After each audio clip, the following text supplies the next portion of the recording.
Welcome everybody, Crossing the Spotlight here, Brother Dan Goodwin, Dr. Charles Hiltemiddle. We got an interesting show coming up, Doc. You're going to play host here in a little while. I've got a book called The Barley Harvest. And I'm going to ask questions. And you're going to drill me on this thing. And this is actually the old copy from 2016, I think. Yeah. But we have a brand new revised edition for 2020. Same cover, but it's going to show that it's revised, and we've actually, Doc, 50 or 60 more pages in this book. So this thing grew, and we rewrote a few things, found a few typos and that kind of stuff. But this is excellent stuff. So we're gonna talk about this in the show. Are you ready? Or what are you gonna hit me with here? Well, I'm going to hit you with what's the barley stand for? Okay. What is it all about?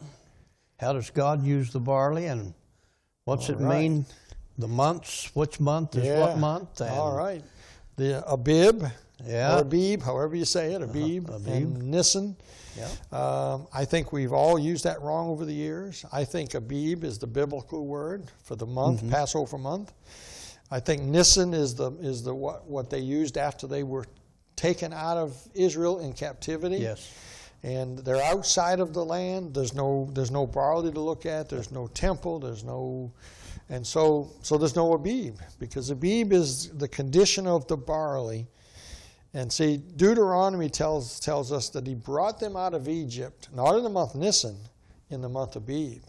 Right. And that's what got me going on this in 2016. I always wondered about that. And then one day I sat down and started to look at it. And I realized, after looking up the words, I realized that it had to do with the condition of the barley. Sure. The stage of growth. You're a farmer. We're in the studio here in Illinois. Your gardens are not far from here, 5 minutes or less. You go out there and you look at your field. I know when it's ready. Yeah, and you look at it and you can tell if you don't know the day, the hour of the harvest, but a farmer knows that it's in what near. Season. That's right. That's right.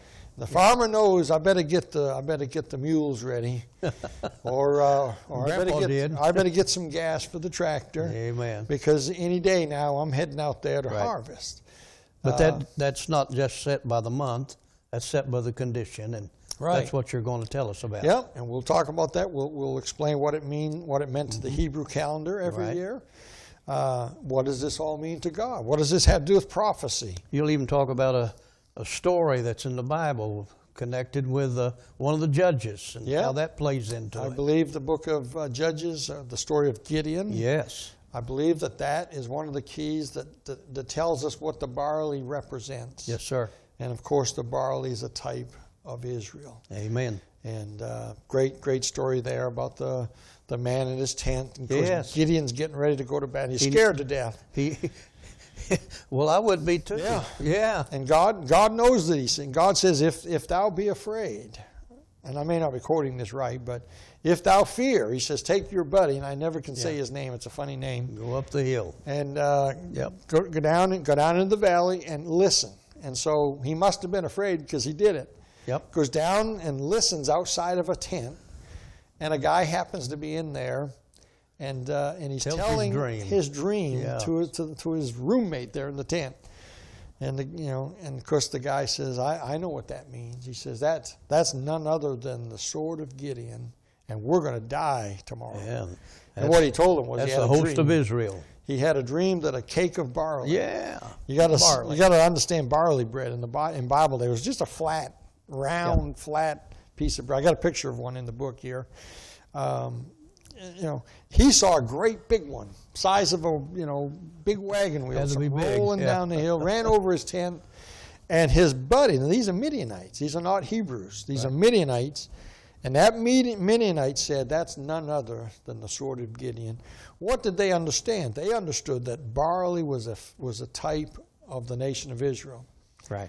And so in that story, we learned something. Do you think the barley being used in that symbol is because barley is so important to the religious setting of the feast days for Israel? And it is, and it's the first feast of their 7 feasts. Yes. Passover. Right after Passover, of course, you got the Feast of Unleavened Bread that night. And then you got Feast of First Fruits, the first day of the week after Right. Passover. And it just so happens that on that day, 3 days after Passover, they had to wave a sheaf of barley as an offering. First ripe. Right, the Because first it's fruits. First fruits Yep. Sunday. First fruits, and that's the Feast of Yes. First Fruits, and that's why it's Yes. called that. That's and on right. Feast of First Fruits, you had to have barley.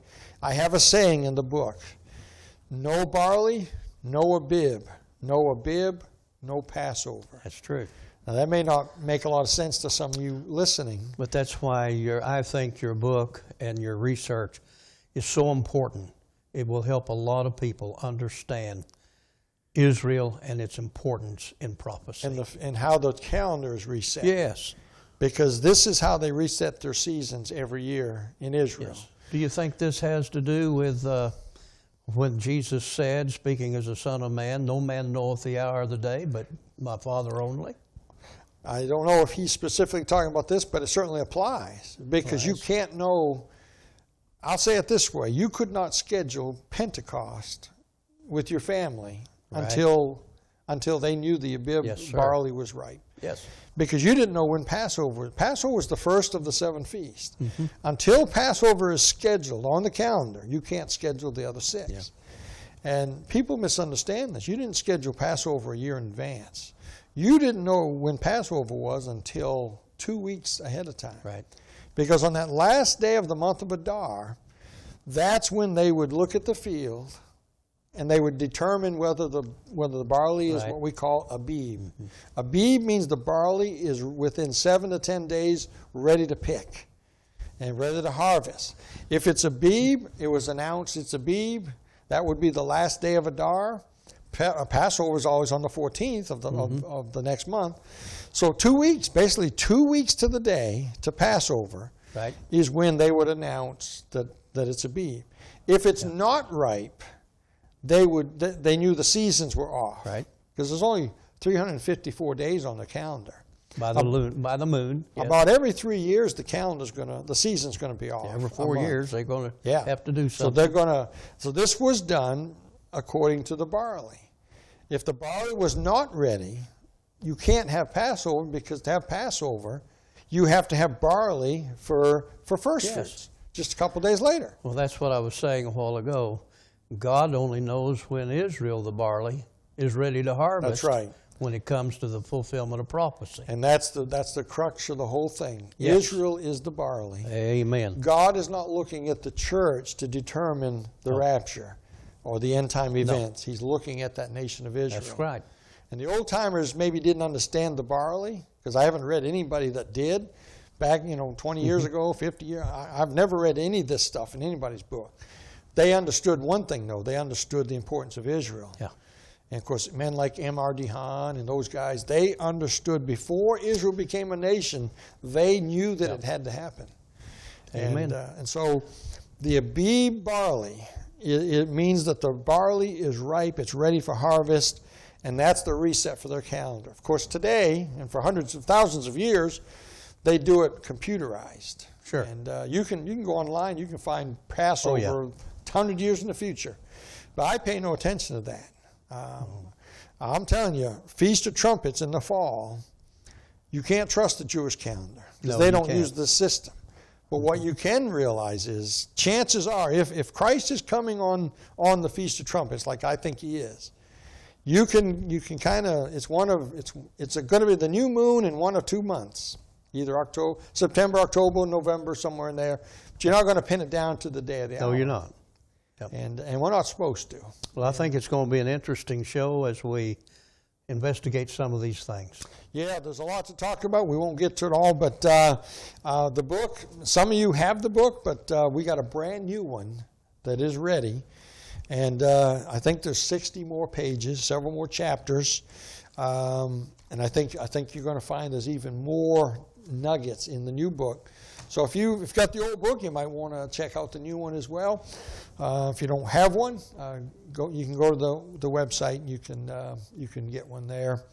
All right, Doc, we'll shut her off there. Yep. Then I got to get ready, because you're going to be asking me questions. We're going to put you on the hot seat. All right. Okay, folks, good to be with you in this update. Don't forget, hit that subscribe button if you like what you see on these shows. hit the subscribe button and hit the little bell so you get alerts when we come on. And we got a lot of plans for the future. We're just getting started. We've only been on for several weeks now. We've got some exciting things we want to do. We want to do a lot more YouTube. We're going to go on the radio. We're going to do some maybe some podcasts. We've got lots of things we got planned to get the word out there. The TV is just one of them. TV every Friday night at 7 p.m. on CTN, and so we got a lot of plans. Doc, it's an honor to be with you here on these programs, and I'm enjoying it. I can't think of anybody that I'd rather sit with and talk about prophecy than you. So.